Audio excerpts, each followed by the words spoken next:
Hey there, it's Teresa. I am coming to you to talk about subtle potency and give you some explanation of what it is for those of you that have heard about it, because I'm always hashtagging it and talking about it, but that you're kind of like, I don't really know what she does. I think it's kind of like about wellness and whatever. So I'm going to give you kind of a little bit of a heads up here about what it is. We're just about to finish up another 10 weeks of habit formation, and so we use this book, Body Thrive book, Up-Level Your Body and Your Life with 10 Habits from Ayurveda and Yoga, written by my mentor Kate Stillman. It's like one of the easiest books to read. There's Kate. I studied with her, found her in 2018 after searching for about 3 years for like just the right program or studies that encompass like everything. So most of you that know me or have followed me over the years know that I love plant-based cooking, and I went vegan when I was about 40. I'm 58 now, and I started off as an artist, and so I ran an artist community for about 17 or 18 years as a volunteer director. I loved it. It kept me in my passion for art, and it was in a community where I could help people, take classes and make their art, and we did exhibitions and all kinds of fun stuff. And but eventually I knew that my passion really lied in health and wellness once I hit a certain age, because I couldn't keep up anymore with having 4 kids and taking care of aging parents and being in the art space and stuff. So that was really, really great. It was all my passion. I've been an artist since as early as I can remember. So I wasn't really leaving art, but I was leaving the community of leading art and artists. And I moved into, how do I get myself well? How do I keep a well family? How do I have a long, healthy life, longer than my parents got? And so, again, I was looking, but everything seemed to be just about, it was like, it all fell in like one category, like one lane. It was just like, this is nutrition, this is exercise, this is meditation, this is yoga. And what Kate Stillman did for me when I found her in 2018 was, it really spoke to me. Ayurveda really spoke to me as a very, very, very holistic practice of all of those things. And she summed it up in this great book, which is just 10 habits. It talks about when's the best time to eat, what's the good food to eat, what's the good food for my kind of person that I am, when is it best to eat, like for the time of year. Ayurveda really talks about for whom and when is the answer to a lot of questions. So like, we don't just give blanket answers like everyone should eat this, everyone should eat that, you should eat it at this time, all that kind of things. So it was really a broader perspective that I hadn't heard yet about nutrition, which I loved. So first habit is like best times to eat in the day, best times not to eat in the day if you want to have good digestion. The 5th habit is plant-based diet. It's not about being vegan or saying that you're terrible if you eat meat or anything like that. No, because many of you know I try to be as vegan as possible and gluten-free as possible. But really it's just about, it's not about judgment on food. It's about trying to get more plants on your plate. Simple as that. How do you get more plants in your life? And so that's really great. And then habit 8 is about how we eat. So do you sit down at a table with a computer and all of your work in front of you? Do you gobble down food on your drive to work? Or do you really try to honor your meal and each time that you sit down to eat in a nice relaxed setting, ready to eat, ready to enjoy the food, and it goes into deeper parts of that too. Then habit 2 is all about what time is the best time to go to bed, how do you have a good bedtime routine, how do you get like the deepest, best sleep, how does the way that you run your day or the way that you ran your day the day before gonna affect your sleep that night. And so it's all about how can you be really, really healthy in your sleep. Habit 3 is about start the day right. It's all about the best times of the day for waking up, how you start your routine, and how you can really have an even better day if you learn to have a good morning practice. that encompasses all the things. It's about rehydrating, spiritual practices, waking refreshed, what to do if you don't wake refreshed, scraping your tongue so that you get the coating off of your tongue and you can have better taste buds for the day, better ways to recognize, is this too salty? Am I eating too many sweets? Maybe I need a bitter taste, but like clearing the tongue is a really great way. It's a practice for every morning that helps clear that palate and helps you have a more, just a smarter palate, and so many more things. And then habit 4 is breath body practice. So it's about breath practices, but it's also about your movement practices. So that encompasses all kinds of things. It doesn't say that everyone should be doing this certain kind of practice, but it says, what is your dosha constitution? What kind of person are you? What build are you? What is going to be good for you? What are you going to be stronger at? What are you going to be not so strong at? What are you focusing on super intently? Like maybe you're running, but you're not doing any like flexibility or any like calming practices, grounding practices, like a yoga practice or some Tai Chi or something like that. So it doesn't dictate to you what you should be doing, but rather it helps you find what's best for you or what's missing for you in your piece. And it also everything always takes into account what time of year it is. So right now it's summertime. If you're a person that like works out really hard, sweats all the time, this is a time when you've probably got a lot of pitta in your constitution if you're that kind of person. So for you, it's going to be really essential to also add some slowing down processes, movement practices in there, just to balance out so that you're not like burning yourself out. Anyway, so that's habit 4. Habit 5 is plant-based diet. Habit 6 is self-massage. So it's all about how do you have gorgeous skin as you age? How can you sort of save your skin to be more beautiful as you age? I have absolutely experienced that. Dave is like amazed at my skin. Yeah, so anyway, that's a really great chapter. I love that chapter. Habit 7 is sitting in silence. So it's all about learning meditation or just how to just sit, like, and just reflect or just sit with quiet and listen to the birds. And it is about meditation and contemplation and prayer and spirituality and all those kinds of things. Habit 8 goes back to that how we eat. So it's called Healthier Eating Guidelines. So it's all about paying attention to not just shoving food down your face, but really enjoying it and being more in tune with how full you are. Did that food taste right? Was it missing something of the 6 tastes: sweet, sour, salty, bitter, pungent, astringent? So in Ayurveda, we preach a lot that you're not going to be satisfied by your meal if it's missing one of those 6 tastes. And so we learn how to like really attune our palate and learn how to get good at recognizing what's missing or what has too much of something.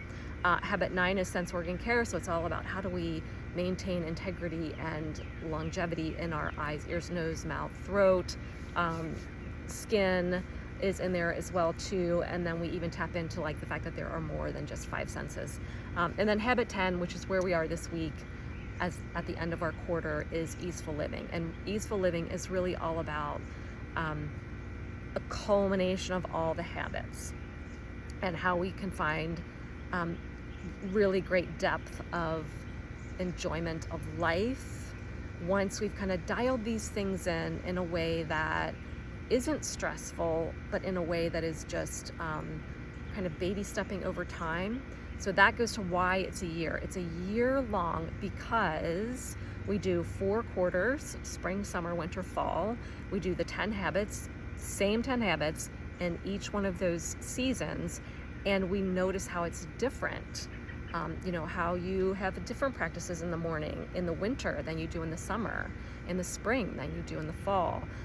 We also tie in a natural detox every spring and every fall as part of the Subtle Potency experience for 1 year. And basically what it is it's, and we do it partly in a group. We meet once a week for 10 weeks, and then we take a nice long 3-week break where we get to just kind of like do whatever, and we kind of fall off the wagon a little bit, just because it's good to fall off the wagon, because if you fall off the wagon, you appreciate when you were on the wagon. And like your body starts to attune to like just how valuable, from a personal perspective, from an intuitive perspective, from a really felt place, how valuable it is to do parts of those 10 habits. You're not going to nail them all in 1 year, but you're going to really get good at some, and then you're going to get little tastes of the others, enough that what we work on is like, what's missing? Are you really good at your breath body practice and your workouts, but you're not so good at getting to bed early? Or maybe you're really good at getting to bed early, but you're not so great at your skin, your self-massage, and so self-love is really kind of falling off the wagon a little bit for you. So all these things, great stuff.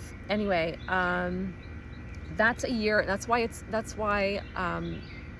it takes a year. That's why it's a little more costly. So contact me about price. I am still one of the lowest cost programs in the game right now for what you get. I'm a really devoted coach and friend and leader. I'm so devoted to what we do here. It's been the single most transformative wellness mindset philosophy practice that I've ever come across in all the years that I've been working on myself and trying to be in a really great position for health. This is definitely disease prevention, absolutely, and it is also for recovery. So if you've been struggling with health challenges, this is a really great way to help your recovery. If you've been going through some stuff, it's a really great way to come back to life, really, if you've been suffering a lot. We do it in a group. Like I said, you also get one-on-ones with me every month. And there's workbooks, there's the book, there's connection through some events, some live events that I do in a year. You get free pass to anything that I'm gonna offer that's extra. So that's all about that, Body Thrive. Now, if you do it and you have a great year, we have a lot of people that like to stick around, and then we move into Kate's second book, which is Master of You.